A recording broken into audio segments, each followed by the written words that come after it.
செய்யும் தொழிலும் வியாபாரமும் செழிக்க அருள் புரியும் அதிசய சிவ திருத்தலம்.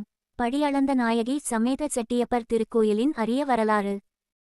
திருவாரூர் மாவட்டம் பூந்தோட்டம் அருகிலுள்ள அய்யன்பேட்டை என்னும் புனித திருத்தலத்தில் அருள்பாலிக்கும் அருள்மிகு படியளந்த நாயகி சமேத செட்டியப்பர் திருக்கோயில் தொழில் வியாபாரம் மற்றும் பொருளாதார முன்னேற்றத்திற்காக பக்தர்கள் அதிகம் தரிசிக்கும் அரிய சிவ திருத்தலமாக போற்றப்படுகிறது. இந்த ஆலயத்தின் மிகப்பெரிய தனிச்சிறப்பு என்னவென்றால், சிவபெருமான் தமது திருக்கரத்தில் தராசையும் அம்பாள் தமது திருக்கரத்தில் அளவை படியையும் ஏந்தியபடி அருள்காட்சி தருகின்றனர். இவ்வாறு காட்சி தரும் சிவபெருமானும் அம்பாளும் அரிதாகவே வேறு எந்த திருத்தலங்களிலும் காணப்படுகின்றனர். இந்த திருத்தலத்தின் பின்னால் பக்தி, தர்மம், அன்னதானம் மற்றும் இறையருள் நிறைந்த அற்புதமான வரலாறு ஒன்று உள்ளது. மக்களை வாட்டிய கொடிய பஞ்சம். ஒரு காலத்தில் இந்த பகுதி முழுவதும் கடுமையான பஞ்சம் நிலவியது. மழை பெய்யவில்லை, வயல்கள் காய்ந்தன, விளைச்சல் இல்லை, மக்கள் உணவின்றி தவித்தனர், பசியால் குழந்தைகள் அழுதன, ஏழைகளின் வீடுகளில் அடுப்பே எரியவில்லை.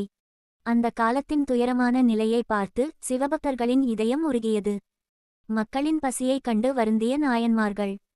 அந்த சமயத்தில் சைவ சமயத்தின் இரு பெரும் நாயன்மார்களான திருநாவுக்கரசர் அப்பர், திருஞானசம்பந்தர் இருவரும் திருவிழிமிழலை திருத்தலத்தில் சிவபெருமானை தரிசித்து, இறைவா, உமது மக்கள் பசியால் வாடுகின்றனர், அவர்களை காப்பாற்ற வேண்டும் என்று மனமுருகி வேண்டினர்.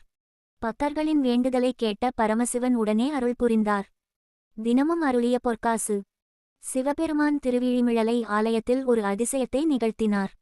தினமும் திருநாவுக்கரசருக்கு முன்கோபுர வாசலில், திருஞானசம்பந்தருக்கு பின்கோபுர வாசலில் ஒவ்வொருவருக்கும் ஒரு பொற்காசு படிக்காசு அருளினார். இறைவன் அருளிய அந்த பொற்காசை பெற்ற நாயன்மார்கள், இந்த காசை கொண்டு எங்கே பொருட்கள் வாங்குவது, மக்களுக்கு எங்கே உணவு சமைத்து வழங்குவது என்று மீண்டும் இறைவனிடம் கேட்டனர். அப்போது சிவபெருமான் அருளிய பதில், அய்யன்பேட்டைக்கு சென்று பொருட்களை வாங்குங்கள், ஆண்டார்பந்தியில் மக்களுக்கு அன்னதானம் செய்யுங்கள். வியாபாரி வடிவில் அருளிய சிவபெருமான் இறைவனின் உத்தரவை ஏற்றுக்கொண்டு திருநாவுக்கரசரும் திருஞானசம்பந்தரும் அய்யன்பேட்டை வந்தனர். அங்கு அவர்கள் கண்ட காட்சி அவர்களை வியப்பில் ஆழ்த்தியது. ஒரு வியாபாரி தராசுடன் பொருட்களை அளந்து கொண்டிருந்தார். அவருக்கு அருகில் ஒரு பெண்மணி அளவை படியால் தானியங்களை அளந்து கொண்டிருந்தார். அவர்கள் வேறு யாருமல்ல, சாட்சாத் சிவபெருமானும் அன்னை பார்வதியும். சிவபெருமான் தராசுடன், அம்பாள் அளவை படியுடன் மக்களுக்காக நேர்மையான வாணிகம் செய்து கொண்டிருந்தனர். நாயன்மார்கள் இறையருளால் அங்கிருந்து தேவையான பொருட்களை வாங்கி அருகிலுள்ள ஆண்டார்பந்தி என்னும் இடத்தில் ஆயிரக்கணக்கான மக்களுக்கு அன்னதானம் செய்து பசியாற்றினார்கள். செட்டியப்பர் மற்றும் படி அளந்த நாயகி. இந்த அற்புத திருவிளையாடலை நினைவுகூரும் வகையில் இத்திருத்தலத்தில் சிவபெருமான் செட்டியப்பர் சுந்தரேஸ்வரர் என்ற திருநாமத்திலும் அம்பாள் படி அளந்த நாயகி என்ற திருநாமத்திலும் அருள்பாலிக்கின்றனர். இன்றும் இந்த ஆலயத்தில் சிவபெருமான் கையில் தராசும் அம்பாள் கையில் அளவை படியும் ஏந்தியபடி பக்தர்களுக்கு அருள்காட்சி தருவது இத்திருத்தலத்தின் மிகப்பெரிய சிறப்பாகும். தேவார பாடல் பெற்ற புனித திருத்தலம். இந்த புனித திருத்தலம் சைவ சமயத்தின் இரு மகான்களான திருநாவுக்கரசர், திருஞானசம்பந்தர் ஆகியோரால் தேவாரத்தில் பாடல் பெற்ற பெருமைக்குரிய சிவ திருத்தலமாகும். எனவே இத்தல தரிசனம் பக்தர்களுக்கு சிறப்பான சிவபுண்ணியத்தை அளிக்கும் என்று நம்பப்படுகிறது. ஆண்டுதோறும் நடைபெறும் வியாபார விழா. இத்திருத்தலத்தில் ஒவ்வொரு ஆண்டும் சித்திரை மாதம் பரணி நட்சத்திர நாளில் மிகவும் சிறப்பாக வியாபார விழா நடைபெறுகிறது.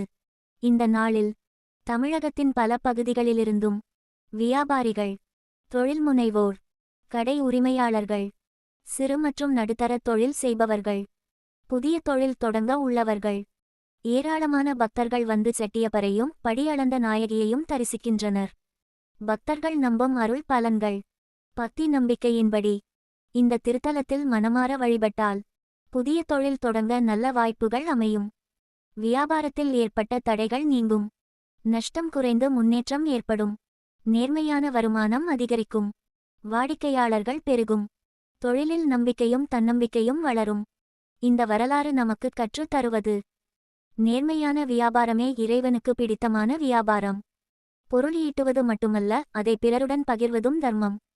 பசியால் வாடுபவர்களுக்கு உணவளிப்பது இறைவனுக்கே செய்யும் சேவையாகும். இறைவன் பக்தர்களின் வாழ்க்கையில் தேவையான நேரத்தில் தேவையான வடிவில் வந்து உதவுகிறார். உழைப்பும் நேர்மையும் இறைநம்பிக்கையும் இணைந்தால் வாழ்க்கை நிச்சயம் உயர்வடையும். தொழில் செய்பவர்கள் நினைவில் கொள்ள வேண்டியது: தொழிலை ஆரம்பிக்கும் முன் இறைவனை மனமாற நினைத்து வணங்குங்கள். வியாபாரத்தில் நேர்மையையும் நியாயமான அளவீட்டையும் கடைபிடியுங்கள். வருமானத்தில் ஒரு பகுதியையாவது தர்ம காரியங்களுக்கு ஒதுக்குங்கள். வாடிக்கையாளர்களை ஏமாற்றாமல் நடத்துவது மிகப்பெரிய இறைவழிபாடாகும். தராசில் நீதியையும் அளவை படியில் நேர்மையையும் உலகிற்கு கற்றுக் கொடுத்த சிவபெருமான் செட்டியப்பராக இன்று வரை பக்தர்களின் தொழிலும் வாழ்க்கையும் செழிக்க அருள்பாலித்து வருகிறார். நீங்கள் தொழில் அல்லது வியாபாரம் செய்கிறீர்களா? வாய்ப்பு கிடைத்தால் ஐயன்பேட்டை செட்டியப்பர் திருக்கோயிலுக்குச் சென்று தரிசித்து வாருங்கள். ஓம் நமசிவாய. வாழ்க வளமுடன்.